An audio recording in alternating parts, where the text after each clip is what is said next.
नमस्कार दोस्तों, स्वागत है आपका आपके अपने YouTube channel RBSC online classes में। आज का वीडियो क्लास 10th के साइंस का चैप्टर नंबर 13 स्टार्ट करेंगे, यानी 13 नंबर चैप्टर, विद्युत धारा के चुंबकीय प्रभाव। क्या होते हैं विद्युत धारा के चुंबकीय प्रभाव, बहुत ही बेसिक लेवल से समझेंगे और बहुत ही इंपॉर्टेंट चैप्टर है और बहुत ही अच्छा चैप्टर है, क्योंकि इस चैप्टर में से आपके एक बड़ा क्वेश्चन भी आने वाला है। तो चैप्टर को पूरा ध्यान से समझिएगा, बिल्कुल एक एक स्टेप को अच्छी तरह समझिएगा, क्योंकि स्टार्टिंग में आपको चैप्टर समझ में आएगा। आज का वीडियो एक तरह से देखा जाए तो आपके बिल्कुल बेसिक लेवल का चैप्टर है, ये वहां से शुरुआत करेंगे। तो बहुत जरूरी है कि आप इसको समझे, धीरे धीरे आप स्टेप बाय स्टेप समझते जाएंगे तो ये चैप्टर आगे जाके आपको आसानी से समझ में आ जाएगा। इससे पहले एक बात करने से, चैप्टर स्टार्ट करने से पहले एक छोटी सी बात आपको बता देता हूं कि आपके छोटे भाई बहन के लिए एक और चैनल है आरबीएससी जूनियर क्लासेस। अगर आपने अभी तक अपने छोटे भाई बहन को ज्वाइन नहीं करवाया है, अपने फ्रेंड्स को ज्वाइन नहीं करवाया, तो उनको ज्वाइन करवा दीजिएगा। आप भी ज्वाइन कर लीजिएगा, थोड़ा सा सपोर्ट मिल जाएगा, हमें उससे कॉन्फिडेंस आएगा। आरबीएससी जूनियर क्लासेस, जो इसका लिंक आपको इस वीडियो के डिस्क्रिप्शन में मिल जाएगा, वहां जाकर आप ज्वाइन कर सकते हैं। अदरवाइज आप सर्च करके भी वहां पर ज्वाइन कर सकते हैं। और चैप्टर्स के नोट्स के लिए आपको क्या करना है, आरबीएससी ऑनलाइन क्लासेस का ऐप डाउनलोड करना है गूगल प्ले स्टोर से, और वहां पर जाकर आप डाउनलोड करके उसमें से नोट्स भी देख सकते हैं। जैसे ये चैप्टर कंप्लीट हो जाएगा, आपके नोट्स अवेलेबल करवा दिए जाएंगे। तो चलिए शुरू करते हैं अपना जो चैप्टर है 13 नंबर चैप्टर, विद्युत धारा के चुंबकीय प्रभाव। शुरू करने से पहले थोड़ी सी बेसिक जानकारी ले लेते हैं। बेसिक जानकारी का मतलब यह है कि हमने पिछले चैप्टर में, विद्युत धारा वाले चैप्टर में पढ़ा था विद्युत धारा के तापीय प्रभाव। तापीय प्रभाव मतलब अगर किसी चालक के अंदर से विद्युत धारा प्रवाहित होती है तो उसके चारों तरफ क्या होता है, उसके अंदर क्या हो जाता है, उष्मा उत्पन्न होती है, जिसके ऊपर बहुत सारी युक्तियां आपने पढ़ी थी, वो उसके ऊपर निर्भर करती है। जैसे हीटर है, ठीक है, हीटर हो गया, टोस्टर हो गया, ये जो प्रेस होती है, वो सारी किसके ऊपर निर्भर करती है, विद्युत धारा के तापीय प्रभाव पर।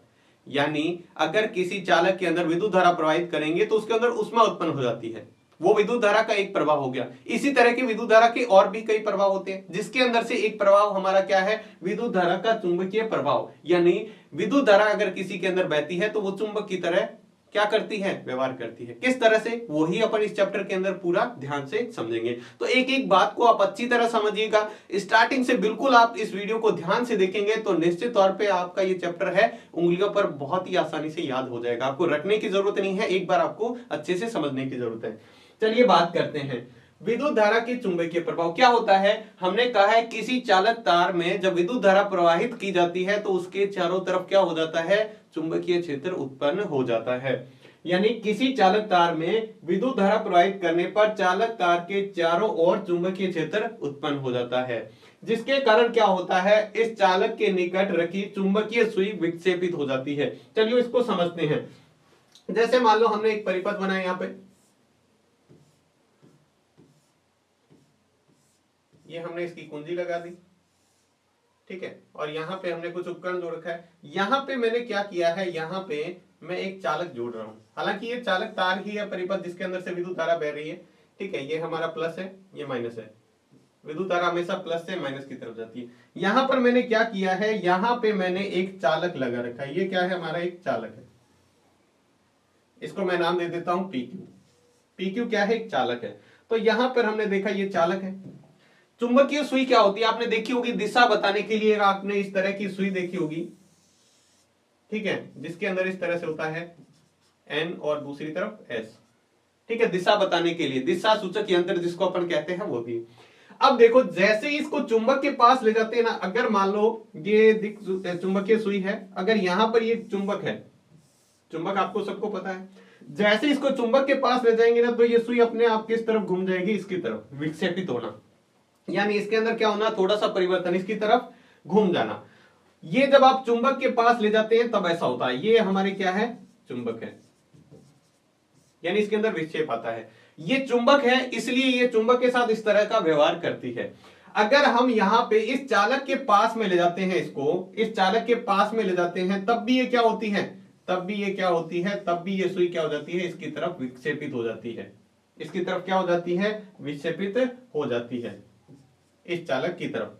तो इसका मतलब क्या हुआ, इस चालक में भी क्या है, कहीं ना कहीं चुंबक के प्रभाव है। क्या है, चुंबक के प्रभाव। तो तो यही हम इस चैप्टर के अंदर इसको बहुत ध्यान से समझेंगे कि विद्युत धारा के चुंबकीय प्रभाव, यानी किसी चालक तार के अंदर से अगर विद्युत धारा बह रही है तो उसके चारों तरफ क्या उत्पन्न हो जाता है, चुंबकीय क्षेत्र उत्पन्न हो जाता है, यानी चुंबक का प्रभाव आ जाता है।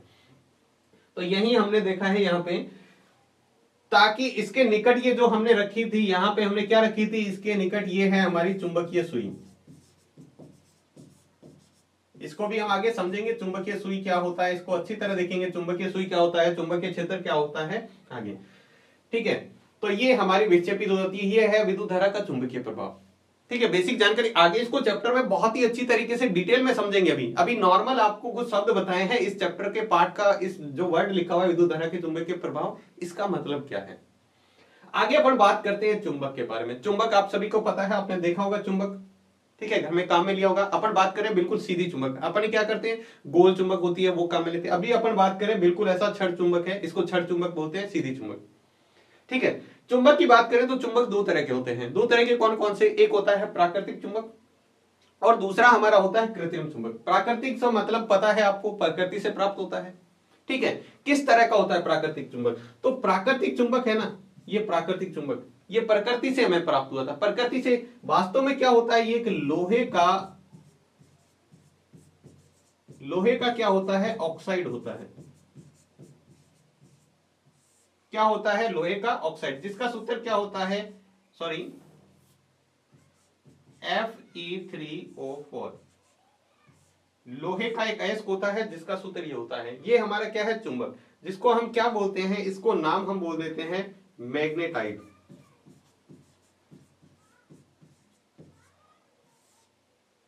ठीक है, इसका नाम हम मैग्नेटाइट बोल देते हैं। अब देखो, इसको मैग्नेटाइट क्यों कहते हैं, ये चुंबक क्यों कहते हैं, आपको पता है ये जो मिला था जिस स्थान से, उस स्थान का नाम है मैग्नीशिया। कहां से मिला था, मैग्नीशिया, जिसके कारण इसका नाम क्या बना, मैग्नेट। इंग्लिश में हम चुंबक को क्या बोलते हैं, मैग्नेट। तो ये मैग्नीशिया स्थान पर मिला था जिसके कारण हम इसको क्या कहते हैं, मैग्नेट कहते हैं, और अपन हिंदी में इसको क्या बोल देते हैं, चुंबक। तो ये थोड़ी सी बेसिक जानकारी है प्राकृतिक चुंबक। प्राकृतिक चुंबक क्या होता है, लोहे का ऑक्साइड होता है जो प्रकृति से इसी रूप में मिलता है हमें। उसका सूत्र क्या होता है, Fe3O4, यानी लोहे का एक ऑक्साइड है। इसको हम क्या कहते हैं, इस लोहे के ऑक्साइड को मैग्नेटाइट बोला जाता है। क्या बोला जाता है, मैग्नेटाइट। इसका नाम चुंबक क्यों है, क्योंकि ये जिस स्थान से मिला था उस स्थान का नाम था मैग्नीशिया। ठीक है, और मैग्नीशिया के कारण इसका नाम इंग्लिश में क्या पड़ा है, मैग्नेट। मैग्नेट यानी चुंबक, और इसको हम हिंदी में क्या बोलते हैं, चुंबक। कृत्रिम चुंबक कौन सी होती है, ये होती है मानव निर्मित। हम इस चैप्टर में पढ़ेंगे किस तरह से हम बनाते हैं कृत्रिम चुंबक, वो भी हम पढ़ेंगे। ये हमारी क्या है, ये एक मानव निर्मित चुंबक होती है, जिसको अपन क्या कहते हैं, कृत्रिम चुंबक, यानी मानव द्वारा बनाई गई चुंबक है कृत्रिम चुंबक। ठीक है, इस तरह की चुंबक होती है बिल्कुल सीधी। इसके अंदर आपको ये चीज ध्यान रखनी है कि चुंबक जो होता है दो प्रकार का, प्राकृतिक चुंबक। प्राकृतिक चुंबक में आपको याद रखना है ये लोहे का ऑक्साइड होता है। क्या होता है, लोहे का ऑक्साइड, और इसका सूत्र याद रखना है। ठीक है, इसके बाद में अपन बात करें आगे, तो यहां पे देखें चुंबक के क्या होते हैं, दो ध्रुव होते हैं। जो हमने यहां पर देखा था, हम यहां पर देखे बात करें तो चुंबक के दो ध्रुव होते हैं, एक होता है N, एक होता है S। N का मतलब उत्तरी ध्रुव, ये कौन सा होता है, उत्तरी ध्रुव, और दूसरा ध्रुव जो हमारा होता है वो दक्षिणी ध्रुव। यानी चुंबक ऐसे बात करें, ये हमारा चुंबक है। ठीक है, तो चुंबक के दो ध्रुव होते हैं, एक होता है N और एक होता है S। N को बोलते हैं उत्तरी ध्रुव, क्या बोलते हैं, उत्तरी ध्रुव, और इसको बोलते हैं दक्षिणी ध्रुव। अब ये कैसे नाम पड़ा इसका वो देखते हैं। अगर आप चुंबक को स्वतंत्रता पूर्वक ऐसे लटका दें, इस तरह से धागे से बांध लो, ये मान लो चुंबक है, इसको आपने स्वतंत्रता पूर्वक ऐसे लटका दिया, तो ये हमेशा क्या रहेगी, इस वाला हिस्सा उत्तर दिशा में रुकेगा और ये वाला हिस्सा दक्षिण दिशा में। तो जो हिस्सा उसका उत्तर दिशा की ओर रहता है उसको हम उत्तरी ध्रुव कहते हैं, और जो हिस्सा इसका दक्षिण की तरफ रहता है उसको हम क्या कहते हैं, दक्षिणी ध्रुव कहते हैं। यही देखो हमने इस चित्र के समझ रखा है। यहां से हमने एक स्वतंत्रता पूर्वक इस चुंबक को लटका रखा है, ये हमारी एक चुंबक है। ठीक है, चुंबक के अंदर हमने देखा तो ये जो हमारा है ये है S यानी दक्षिणी ध्रुव, और ये हमारी उत्तर दिशा के अंदर रह रखा है तो उत्तरी ध्रुव। ठीक है, ये आपको दिशा भी बता रखा है, इधर नॉर्थ है, इधर साउथ है, इधर ईस्ट है, इधर वेस्ट है। तो ये देखो नॉर्थ और साउथ की तरफ, नॉर्थ मतलब क्या होता है उत्तर, और साउथ मतलब क्या होता है दक्षिण। इसको स्वतंत्रता पूर्वक यहाँ धागे से इसको लटका रखा है ये, ठीक है। तो स्वतंत्रता पूर्वक चुंबक को लटकाने पर कौन सी दिशा में ठहरती है? चुंबक को स्वतंत्रता पूर्वक लटकाने पर वह सदैव उत्तर दक्षिण दिशा में ठहरता है। कौन सी दिशा में? उत्तर दक्षिण दिशा में ठहरता है। बहुत इंपॉर्टेंट बात है। इसके बाद में हम बात करते हैं चुंबक। आप देखते हैं कई बार हम दो चुंबक लेते हैं तो आपस में कई बार चिपक जाती है, कई बार वो एक दूसरे को क्या करती है? प्रतिकर्षित करती है, दूर कर देती है चुंबक। आप चुंबक को चारों तरफ से घुमा के एक दूसरे से चिपकाने की कोशिश करना, कई बार तो वो दूर से चिपक जाएगी, कई बार उसको एक दूसरे को क्या करेगी? प्रतिकर्षित करेगी, दूर धक्का देगी। ये किस कारण होता है? तो हमने बात की चुंबक के दो ध्रुव होते हैं, ठीक है। अगर चुंबक के समान ध्रुव में हमेशा प्रतिकर्षण होता है। समान ध्रुव कैसे? अगर आप इसके उत्तरी ध्रुव के पास उत्तरी ध्रुव ले जाएंगे, एन और एन को पास में ले जाएंगे, तो ये प्रतिकर्षित करेगा, एक दूसरे की तरफ दूर धक्का देगा, यानी प्रतिकर्षित करेगा, दूर धकेलेगा इसको। जबकि ये देखो एस और एस पास में ले जाएंगे, दक्षिणी ध्रुव दोनों एक जैसे ध्रुव, इसका मतलब क्या है? समान ध्रुव। क्या हो? अगर समान ध्रुव है वहां पे, तो समान ध्रुव में क्या होता है? समान ध्रुव में हमेशा प्रतिकर्षण होता है, एक दूसरे को धक्का देते हैं, दूर करते हैं। तो ये हमारे हैं दोनों ही क्या है? ये इसके यहां पर दोनों में क्या हो रहा है? प्रतिकर्षण हो रहा है। बात करें यहां पर, अगर जो चुंबक के विपरीत ध्रुव है, विपरीत कह दो, समान ध्रुव को सजातीय ध्रुव भी कहते हैं, ठीक है। इसको विपरीत कह दो या असमान ध्रुव कह दो या विजातीय भी कह सकते हैं। अगर अलग अलग ध्रुव हैं, यानी एन के पास एस लाएं या एस के पास एन लाएं, तो आपस में क्या करेंगे? प्रतिकर्षित करेंगे और दूर से क्या हो जाएंगे? एक दूसरे को अपनी तरफ खींचते हुए चिपक जाएंगे। तो ये किसमें लगता है? आकर्षण बल लगता है इसके समान ध्रुव में। कौन से ध्रुव में लगता है आकर्षण बल? आकर्षण बल लगता है इसके समान ध्रुव में। समान ध्रुव असमान ध्रुव होते हैं तब आकर्षण होता है, और अगर समान ध्रुव होते हैं तो प्रतिकर्षण। असमान या विपरीत ध्रुव में क्या होता है? चुंबक में आपस में आकर्षण बल लगता है। तो ये थोड़ा सा आपको इस चित्र से समझ में आएगा आसानी से, इसलिए चित्र बना रखे। बाकी आपको याद रखने की जरूरत नहीं है, आप आसानी से रख सकते हैं। आपसे पूछे चुंबक के समान ध्रुव में कौन सा बल लगता है, तो आप कहेंगे प्रतिकर्षण, और चुंबक के समान ध्रुव में, असमान ध्रुव में कौन सा बल लगता है, तो आप कहेंगे आकर्षण बल। और चुंबक को स्वतंत्रता पूर्वक लटकाने पर हमेशा उत्तर दक्षिण दिशा में ठहरता है। चलिए हम आगे बात करें, कुछ दिक् सूचक सुई या चुंबकीय सुई क्या होती है। हमने स्टार्टिंग में कहा था चुंबक के पास या विद्युत धारा के पास, जिसके अंदर से विद्युत धारा बह रही है, चालक के पास ले जाते हो तो उसके अंदर विक्षेप आ जाता है। क्या होती है दिक् सूचक सुई, उसको समझते हैं। तो ये भी क्या होती है, एक देखो, किसी छड़ चुंबक के निकट लाने पर दिक् सूचक सुई विक्षेपित हो जाती है। अगर आप इस दिक् सूचक सुई आपको दिखाई दे रही है, इसके पास आप चुंबक लेके आएंगे तो ये क्या हो जाएगी? ये जो आपका हिस्सा है ये इधर घूम जाएगा। अगर मान लो आप इधर चुंबक लेके आए, यहां पास में, यहां चुंबक ले आए, तो ये क्या करेगा? इधर घूम जाएगा। तो यही लिखा है किसी छड़ चुंबक। छड़ चुंबक मतलब ये चुंबक का इतना सा टुकड़ा है जिसको हम क्या बोलते हैं? छड़ चुंबक। बिल्कुल सीधी चुंबक का टुकड़ा होता है। किसी छड़ चुंबक के निकट लाने पर दिक् सूचक सुई विक्षेपित हो जाती है। दिक् सूचक की जो सुई है, ये जो सुई दिख रही है आपको, ये जो सुई दिख रही है, ये विक्षेपित हो जाती है। मतलब इसमें क्या हो जाता है? इस तरह से ये घूम जाती है, ठीक है। दिक् सूचक सुई भी एक छोटा छड़ चुंबक ही होती है। ये भी एक क्या है? एक छोटा छड़ चुंबक ही है। ये एक चुंबक ही है। ये पतला सा चुंबक, बिल्कुल छोटा सा पतला सा चुंबक बना देते हैं, ये एक चुंबक ही है। तो आपको पता है चुंबक चुंबक की तरफ क्या करेगा? आकर्षित करेगा, ठीक है। तो यही कह रखा है दिक् सूचक सुई उत्तर दक्षिण दिशा की ओर संकेत करती है। चुंबक है तो किस दिशा में ठहरेगा? हमेशा उत्तर दक्षिण दिशा में ठहरेगा। जिधर ये लाल वाला निशान आपको दिख रहा है, ये लाल हिस्सा आपको दिख रहा है, ये रेड जिस तरफ रहेगा उस तरफ हमेशा ये उत्तर दिशा को दिखाएगा। अभी यहां पर है, मतलब इस तरफ उत्तर दिशा है, नॉर्थ साइड है ये। इसको आप जैसे जैसे इसको किधर ही घुमा दो, ये हमेशा उत्तर दिशा की तरफ रहेगा। इसको आप किधर, अगर मान लो इधर उत्तर दिशा है, तो आप इस सुई को भले कितने घुमा दो, पीछे से इसको घुमाते रहो, ये हमेशा ऐसे ही रुका रहेगा। ये इसको घुमाते रहो, चाहे आप इसको कितने ही इधर घुमा के छोड़ दो, ये अपने आप वापस रुकेगा। कौन सी दिशा में? ये उत्तर की तरफ। ये रेड वाला चिन्ह यहां रहेगा, इस तरफ, ठीक है। ये इस तरह की भी होती है, इस तरह के आपके चित्र बता रखे हैं। ये इस तरह की चुंबकीय सुई होती है। चुंबकीय सुई भी कहते हैं, या इसको दिक् सूचक सुई भी कहते हैं। चुंबकीय सुई कह दो या दिक् सूचक सुई। अब इसके बाद देखो, उत्तर दिशा की ओर संकेत करने वाला सिरा, जैसे हमने चुंबक में बात की थी, जो चुंबक का सिरा उत्तर ध्रुव की तरफ रुकता है उसको हम उत्तरी ध्रुव कहते हैं। तो यही बात इसके अंदर है। उत्तर दिशा की ओर संकेत करने वाला सिरा जो है इसका, वो क्या कहलाता है? उत्तरोमुखी ध्रुव या उत्तरी ध्रुव। इसको हम उत्तरोमुखी ध्रुव से ज्यादा किससे याद रखते हैं? उत्तरी ध्रुव से।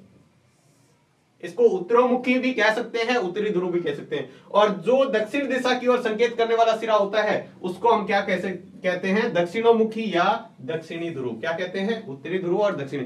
चुंबकीय सुई भी जो हमें बताती है वो उत्तरी ध्रुव और दक्षिणी ध्रुव की तरफ संकेत करती है। जो सिरा उत्तर की तरफ रुकता है वो उत्तरी ध्रुव होता है, और जो सिरा दक्षिण की ओर बताता है, दक्षिण की ओर दिशा को संकेत करता है, वो दक्षिणी ध्रुव होता है।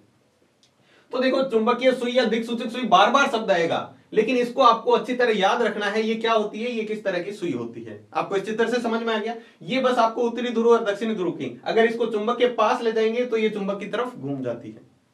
ठीक है, इतनी चीजें याद रखनी है।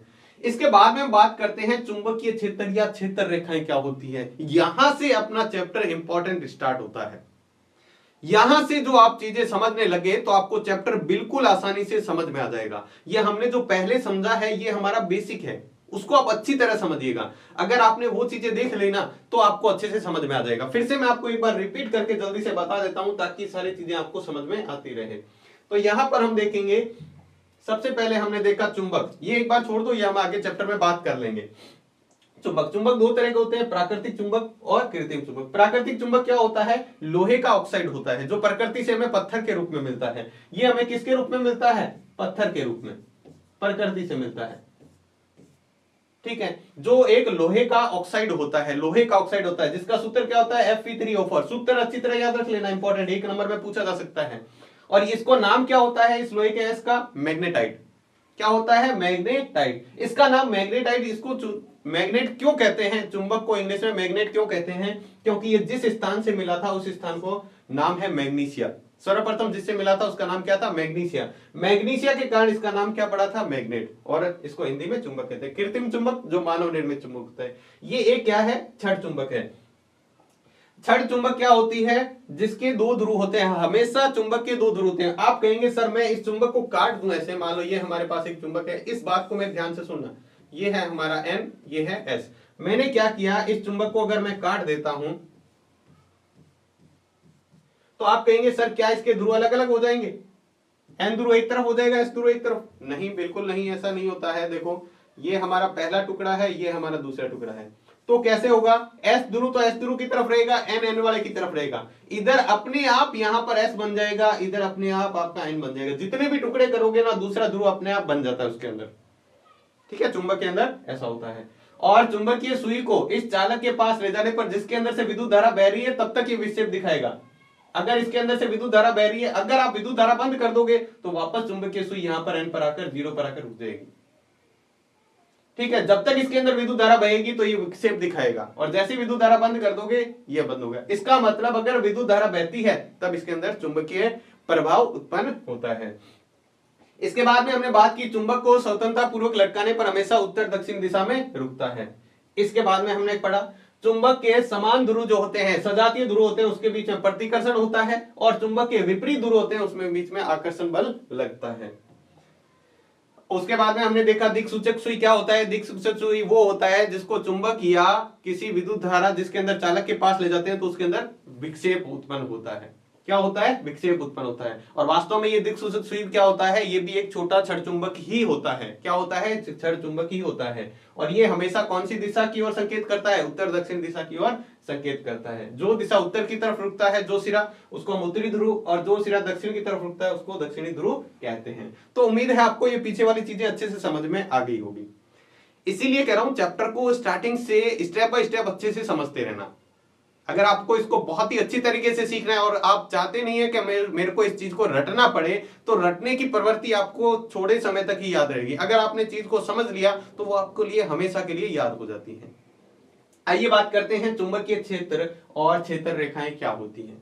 चुंबकीय क्षेत्र क्या होता है, इसको पहले परिभाषा समझने से पहले मेरी एक नॉर्मल एक चीज बात समझें, आपको अच्छे से समझ में आ जाएगा। मैंने क्या लिया है, मैंने यहां पर एक इस तरह का कागज का टुकड़ा ले लिया, या कुछ भी समझ लो आप।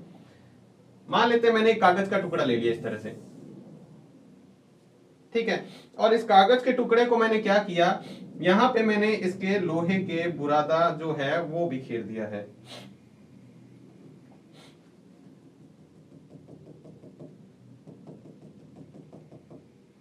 ये है लोहे का बुरादा।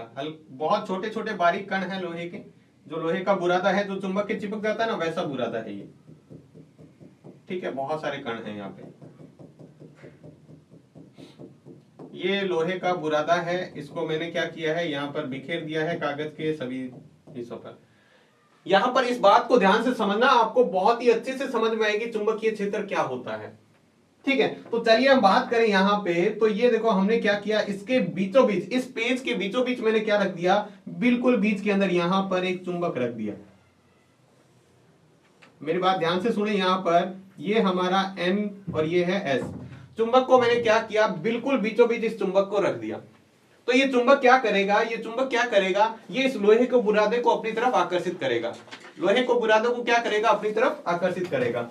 तो ये जहां तक के बुरादे को अपनी तरफ आकर्षित कर लेगा, मान लो हमने क्या किया, ये जैसे ही रखा तो इसने क्या किया, इतने इतने भाग से क्या कर लिया, इस लोहे के बुरादे को अपनी ओर आकर्षित कर लिया। इसके अंदर जितना भी बुरादा था वो इसके ऊपर आकर चिपक गया। ठीक है, तो इस चुंबक का प्रभाव इतनी दूर था। तो ये जो क्षेत्र है ना, यही कहलाता है चुंबकीय क्षेत्र। जहां तक इस चुंबक का प्रभाव होता है वही क्या कहलाता है, वही कहलाता है चुंबकीय क्षेत्र कहलाता है। जहां तक इस चुंबक का प्रभाव है, जहां तक ये बुरादे को अपनी तरफ खींच लेगा। तो जहां तक ये बुरादा था इसने अपनी तरफ खींच लिया और ये सारा बुरादा क्या है, अब इसके ऊपर चिपक गया है। ठीक है, ये सारा बुरादा क्या हुआ, इसके ऊपर चिपक गया। और फिर यहां ये जो सारा है वो यहां से क्या हो जाएगा, इसके ऊपर चिपक जाएगा और गायब हो जाएगा यहां से। तो ये जितना भी क्षेत्र है, जहां तक इसने बुरादे को अपनी तरफ आकर्षित कर लिया, ये सारा क्या कहलाता है, यही कहलाता है चुंबकीय क्षेत्र कहलाता है। ये क्या कहलाता है, चुंबकीय क्षेत्र कहलाता है। तो यही चुंबकीय क्षेत्र। अब देखो इसकी परिभाषा क्या है, ध्यान से देखना। किसी चुंबक के चारों ओर का वह क्षेत्र, किसी चुंबक के, जैसे मान लो हमने ये चुंबक ली थी, तो किसी चुंबक के चारों ओर का वह क्षेत्र जहां तक उस चुंबक का प्रभाव महसूस कर सकते हैं, जहां तक उस चुंबक का प्रभाव है, इस चुंबक का जहां तक प्रभाव है, उस क्षेत्र को हम क्या कहते हैं, चुंबकीय क्षेत्र कहते हैं। उसको क्या कहते हैं, चुंबकीय क्षेत्र। यानी किसी चुंबक के चारों ओर का वह क्षेत्र जहां तक उस चुंबक का प्रभाव, मैंने यहां पर ये कागज है, मैंने इसके ऊपर चुंबक रखा, तो इस चुंबक का, ये मान लो एक चुंबक है, तो इस चुंबक का जहां तक इस चुंबक का प्रभाव हम महसूस कर सकते हैं, वो क्या कहलाता है, उस चुंबक का चुंबकीय क्षेत्र कहलाता है। तो आसान से परिभाषा थी, इस चित्र से आप याद रखोगे तो आसानी से याद रह जाएगी आपको।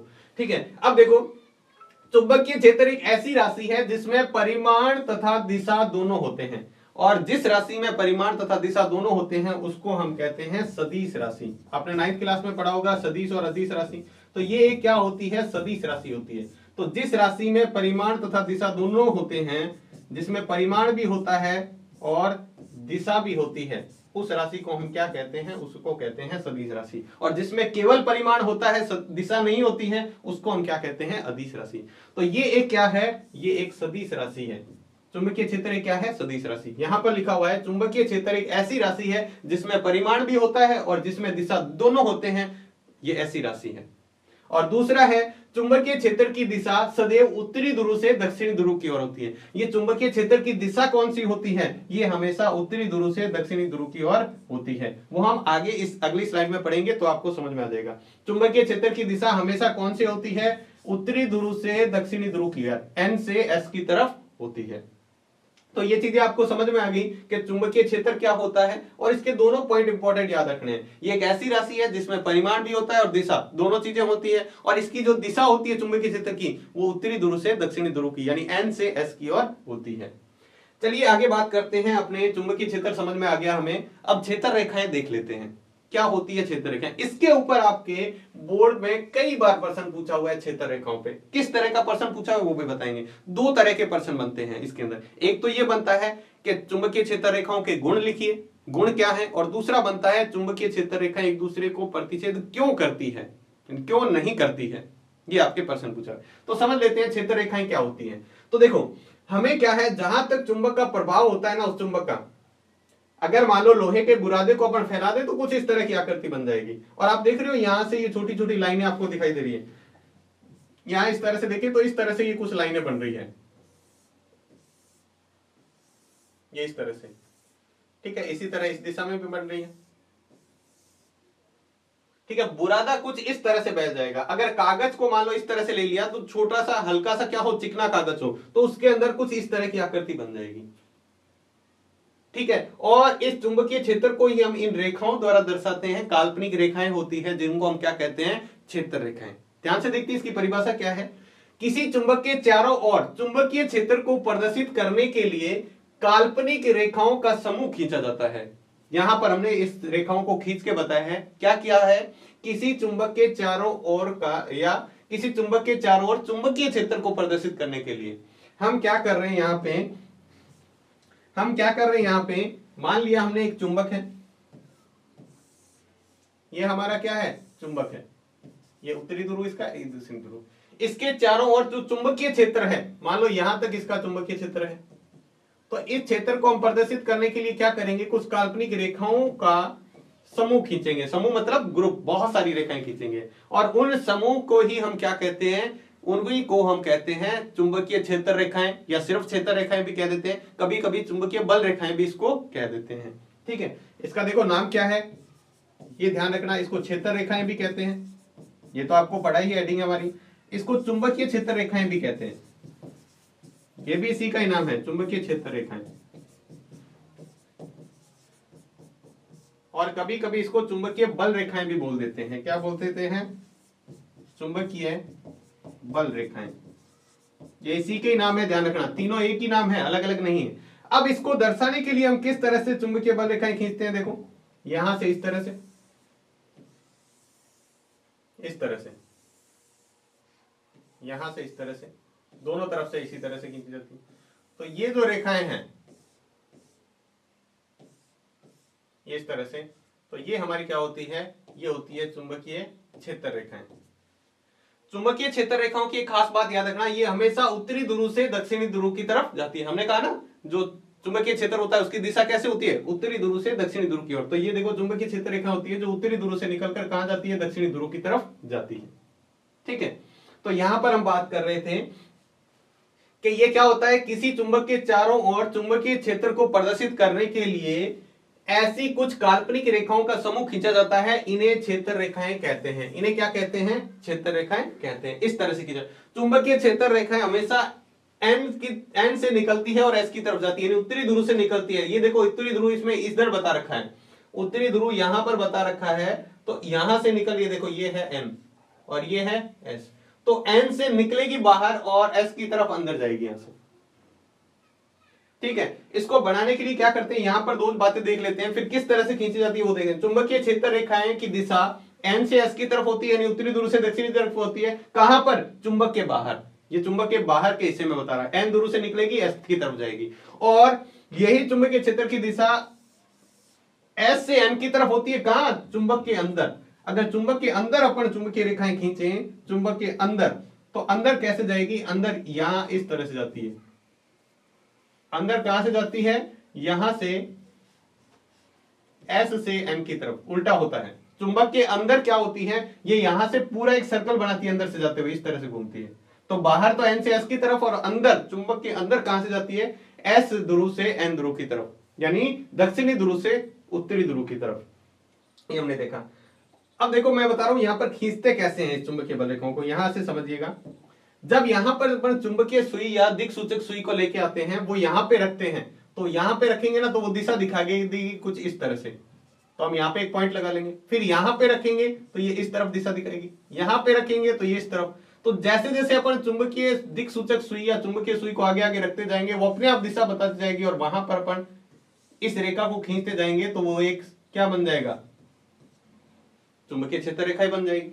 तो जैसे जैसे अपन दिक्सूचक सुई को आगे लेके जाते हैं, वो अपने आप बताती रहती है, धीरे धीरे अलग अलग तरह की अपने आप क्या बन जाती है, क्षेत्र रेखाएं बन जाती है। आप 12th क्लास में जाओगे तो इसका प्रैक्टिकल करोगे तो आपको अच्छे से समझ में आ जाएगा किस तरह से हम खींचते हैं। वहां हम प्रैक्टिकल करके इस चीजों को सीखेंगे कि किस तरह से एक चुंबक के बाहर चुंबकीय क्षेत्र रेखाएं खींच सकते हैं, दिक्सूचक सुई की सहायता से और एक चुंबक की सहायता से। कागज के ऊपर खींच के अपन इसको सीखते हैं। आगे हम देखते हैं चुंबकीय जो क्षेत्र रेखा होती है, ठीक है, चुंबकीय क्षेत्र रेखा या चुंबकीय बल रेखा एक ही बात है। किसी बिंदु पर खींची गई स्पर्श रेखा उस बिंदु पर चुंबकीय क्षेत्र रेखा को प्रदर्शित करती है। स्पर्श रेखा क्या होती है, किसी वृत्त को एक बिंदु पर स्पर्श करने वाली, किसी वृत्त को एक बिंदु पर, जैसे मान लो ये खींची तो ये इसको स्पर्श करते हुए जा रही है इस बिंदु पर, तो ये क्या है, इसकी स्पर्श रेखा। तो वही बात करें हम, चुंबकीय क्षेत्र रेखा है, मान लो ये पॉइंट लिया और इस पॉइंट पे हमें क्या करनी है, इसकी स्पर्श रेखा खींची है, तो यही क्या दिखा रही है, इसकी दिशा भी बता रही है कि चुंबकीय क्षेत्र की दिशा क्या है, ये इस दिशा से इस तरफ, यानी एन से एस की तरफ जा रही है, और यहां पर इसकी दिशा, क्योंकि चुंबकीय क्षेत्र होता है उसके अंदर क्या होता है, परिमाण भी होता है और दिशा भी होती है, तो दोनों चीजें आपने बतानी है। तो दिशा हम उस बिंदु पर स्पर्श रेखा खींच के पता कर सकते हैं। तो हमने क्या किया यहां पर समझाने के लिए, ये मान लो कोई चुंबक के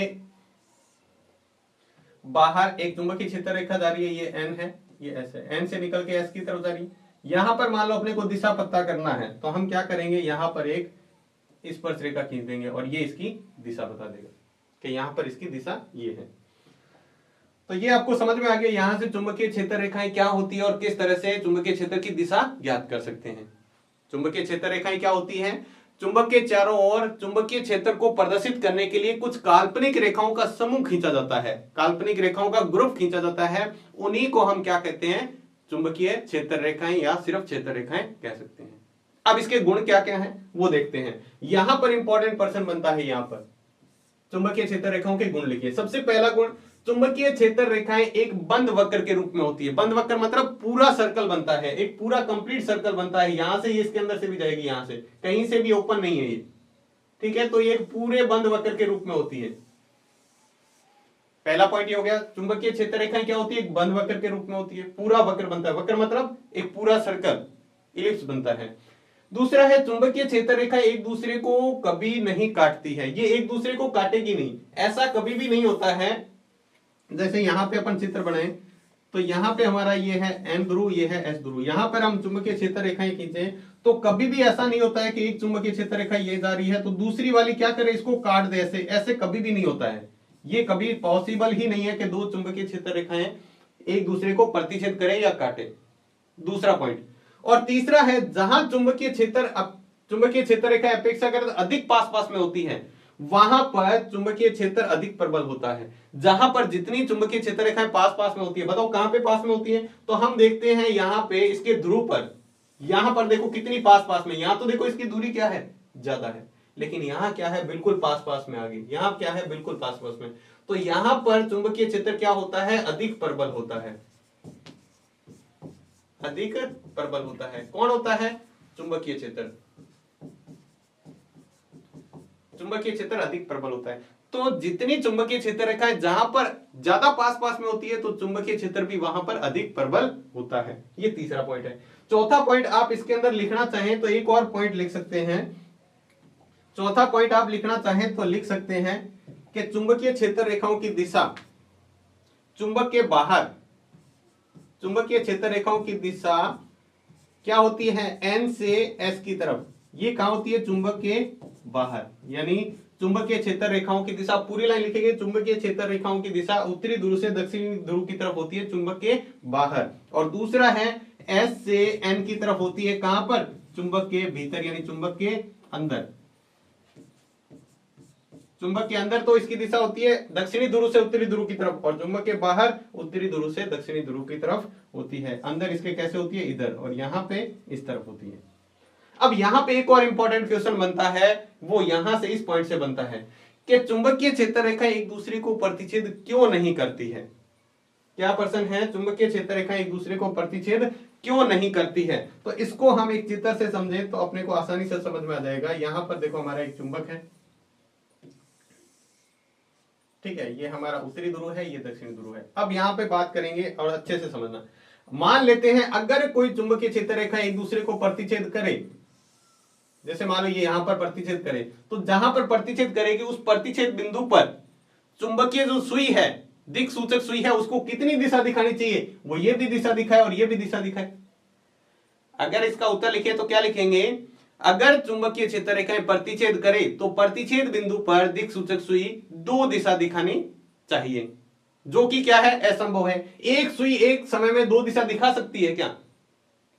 आप एक हाथ से, आपको मान लो एक हाथ कर दिया, आपको एक हाथ से आपको क्या करना है, दो दिशा दिखानी है, तो एक तरफ ही आप घुमा सकते हो, दोनों तरफ तो घुमा नहीं सकते। तो दिक्सूचक सुई भी क्या करती है, एक समय में एक ही दिशा दिखाती है। तो इस वजह से हम कह सकते हैं, जिस कारण हम ये कह सकते हैं कि चुंबकीय क्षेत्र रेखाएं जो होती है कभी भी एक दूसरे को प्रतिच्छेद नहीं करती है। ये आपको बहुत बार प्रश्न आपके एग्जाम के अंदर क्वेश्चन पूछा गया है कि चुंबकीय क्षेत्र रेखाएं एक दूसरे को प्रतिच्छेद क्यों नहीं करती है। क्योंकि अगर चुंबकीय क्षेत्र रेखाएं प्रतिच्छेद करे तो प्रतिच्छेद बिंदु पर उसको क्या है, दिक्सूचक सुई की दो दिशा दिखाना चाहिए, लेकिन जो क्या है, असंभव है। इस कारण हम कह सकते हैं चुंबकीय क्षेत्र रेखाएं एक दूसरे को प्रतिच्छेद नहीं करती है। तो ये था आज का टॉपिक, जिसके अंदर अपने बात की बेसिक जानकारी ली है और साथ में चुंबकीय क्षेत्र और क्षेत्र रेखाएं क्या होती है, बहुत महत्वपूर्ण दोनों टॉपिक बात की। तो आज की वीडियो में बस इतना ही। वीडियो आपको कैसा लगा हमें कमेंट बॉक्स में लिखकर जरूर बताएं। अगर वीडियो अच्छा लगा है तो इसको लाइक जरूर करें। तो आज की वीडियो में बस इतना ही, मिलते हैं नेक्स्ट वीडियो में अगले टॉपिक के साथ। तब तक के लिए धन्यवाद।